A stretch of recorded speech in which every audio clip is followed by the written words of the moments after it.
Now, what I have found is that I actually don't need two crutches all the time. Now, I tried this morning, and when I first get up and walk around, one crutch ain't working. But once I've walked around a bit on two crutches, then I can get rid of one, and one works all right.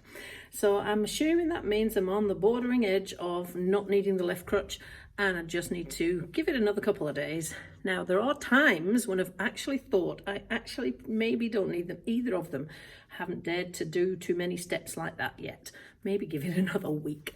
So I wonder, can I be off the crutches by January instead of onto one crutch by January? That was the physio's original plan.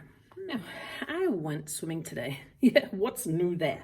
But I was only intending to do 1,500 meters. I ended up doing 3,000 meters.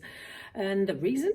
Well, I'm in this little old swimming challenge with the Cupcake Cartel, and I'm on a little mini mission. I've only been in it just over a week, and they've been running it since the beginning of December.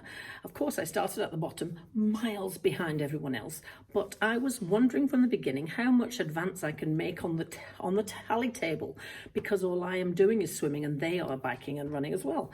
Now, I think I started off the week in 10th place, and then I got up to 5th. I made the stupid mistake of mentioning this online, and where I was in the table, all the people that I'd were just either side of me went, "Oh heck," and all rushed to the swimming pool, and I ended up down a few, nick, whoops. Anyway, I do like a challenge, and so I looked to see where I was, and to get into the top 3, I needed to do 3K this morning. I was only intending to do 2, but heck, doesn't matter. So I just carried on for 3 kilometers, and took me hour 14, something like that, maybe just a touch slower than I used to be, but that's all right. I just did 3K non-stop. I didn't actually intend to do it non-stop, but it worked out fine. So I'm now back in 3rd place. Meh. But 2nd place is 8K ahead of me. 1st place is 10K ahead of me. Now, I might run out of days in December before I can catch those two, but 4th place, who I've just overtaken today, is only 1K behind me. So I need to watch my ass as well. So it's all been quite interesting. So here's what the table looks like now. Now, when I was at the pool, I discovered I've got a bit of a problem, and that is disabled equipment issue. So when you are a normal person, you go to the pool, you hook your bag onto your back or put it in a locker and away you go. But what do you do when you've got a wheelchair and or a leg and or crutches as well? Well, this morning I got asked, could I put the leg in a locker? No, because my leg won't fit in a locker. So I'm really not sure what the solution is going to be for that. I guess I'll find out tomorrow whether a way to think about it. So yeah, what do you do with your leg, your wheelchair, your crutches and all your other various pieces of equipment when you're swimming and you need to leave it somewhere and you can't put it in a locker? I don't know. It's never been a problem up until today, but suddenly today it became a problem. So I'm going to have to see how that turns out. I'm not walking to this poolside because 1, the leg's not one that can get wet, and 2, I don't trust myself on slippy floors. So when it comes to dressings, I am damn sure that the wounds are looking smaller. Absolutely convinced of it. Definitely looking smaller. I'll get the nurse on Thursday to measure them. We're still on daily dressing changes, and I've got to go and pick up a pack tomorrow so that I can carry on doing my own of Christmas and all that sort of thing. So it'll be interesting to see how much progress it makes, whether we can get off this darn district nursing list by maybe a month or so from now, because I am sick of it, I have to say, and I just want to get going with everything else. Now, I tried to replicate some of the wobbliness that the physio did with me in physio, but my bow shoe is too high up off the floor for me to get on it. It goes onto too much of a tilt when I step on it with one foot. Because the prosthetic foot has got no flexion in the ankle, I just couldn't get on it. Need a lower wobbly board, I think. Might also give a few wall sits with a Swiss ball a go before I leave and see if I can remember how to do that, because with the left leg you've got to do something entirely different to the right. You've got to not put your virtual heels into the floor. You've got to bend your knee on the left and heel into the floor on your right. It's all quite odd indeed, and everybody keeps asking me how it feels. Odd, that's the only word for it. Odd. But I have described how it feels, and it's a few blogs ago. I'll put the name of it down here so that you can go and look for it if you want to.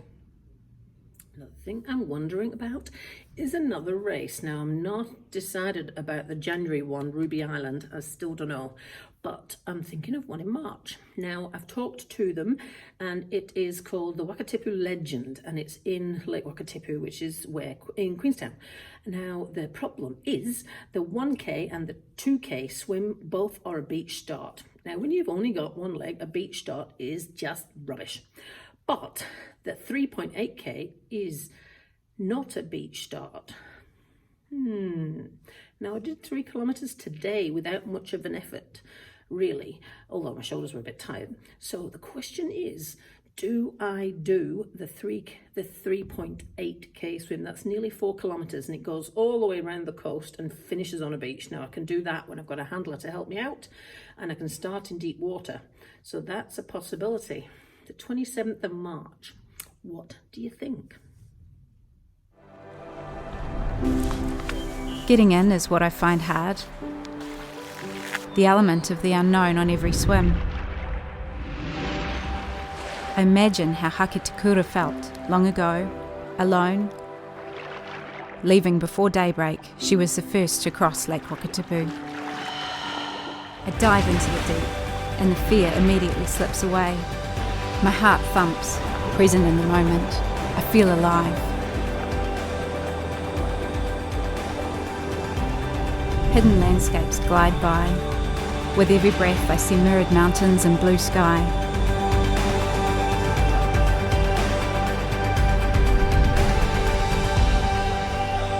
It's then I know the water is where I want to be.